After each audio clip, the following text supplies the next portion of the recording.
അതുകൊണ്ട് എനിക്കൊന്നേ പറയാനുള്ളൂ, വിമർശിക്കുന്നവർക്ക് വിമർശിക്കാം, ഒരു കുഴപ്പമില്ല. പക്ഷേ നാളെ നിനക്കൊരു സിറ്റുവേഷൻ വരുമ്പോൾ ഞാൻ ഈ പറയുന്ന കാര്യം എന്താണെന്നുള്ളത് നിനക്ക് കണക്റ്റ് ആവും. ഞാനിപ്പോൾ ഈ കാര്യത്തെക്കുറിച്ച് പറയാൻ കാരണം ഞാനൊരു വ്ളോഗറോ അല്ല, ഞാനൊരു ഇൻഫ്ലുവൻസറോ അല്ല.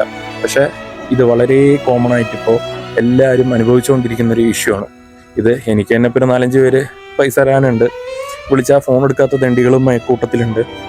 അപ്പോൾ ഇത് എൻ്റെ അവസ്ഥ മാത്രമല്ല, ഏകദേശം നിങ്ങൾക്ക് തന്നെ അറിയാം, ഈ വീഡിയോ കാണുന്ന നിങ്ങൾക്ക് തന്നെ അറിയാം, നിങ്ങളും ഇതുപോലെ പെട്ടിട്ടുണ്ടാവും. നിനക്കൊരു സിറ്റുവേഷൻ വരുമ്പോൾ നിന്നെ ആരും സഹായിക്കാനില്ലാത്ത സമയത്ത് നിന്നെ സഹായിക്കാനായിട്ട് വരുന്നവനാണ് ഈ കടം നിനക്ക് തരുന്നത്. അപ്പോൾ അങ്ങനെ ഒരു സാഹചര്യത്തിൽ നിനക്ക് പൈസ കടം തരുന്നവൻ അവൻ പറയുന്ന സമയത്ത് തിരിച്ചു കൊടുക്കുക എന്നുള്ളത് നിൻ്റെ ഉത്തരവാദിത്തമാണ്. ഒരുത്തം പൈസ തന്നതിൻ്റെ പേരിൽ പിന്നെ അവൻ പൈസ തിരിച്ചു വയ്ക്കുമ്പോൾ പൈസ തിരിച്ചു കൊടുക്കാതിരിക്കുക, അവൻ ഫോൺ വിളിച്ചാൽ എടുക്കാതിരിക്കുക. എടാ, ഒരാളെ പറ്റിക്കുക എന്ന് പറയുന്നതൊന്നും വലിയൊരു കാര്യമൊന്നുമല്ല.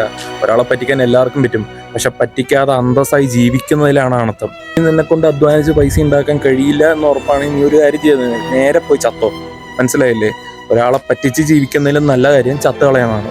അതുകൊണ്ട് ഞാൻ പറയാൻ ഉദ്ദേശിക്കുന്ന ഇത്രയേ ഉള്ളൂ, എന്നെക്കൊണ്ട് കാശ് തിരിച്ചു കൊടുക്കാൻ കഴിയുമെന്ന് ഉറപ്പുണ്ടെങ്കിൽ മാത്രം നീ പൈസ മേടിക്കുക.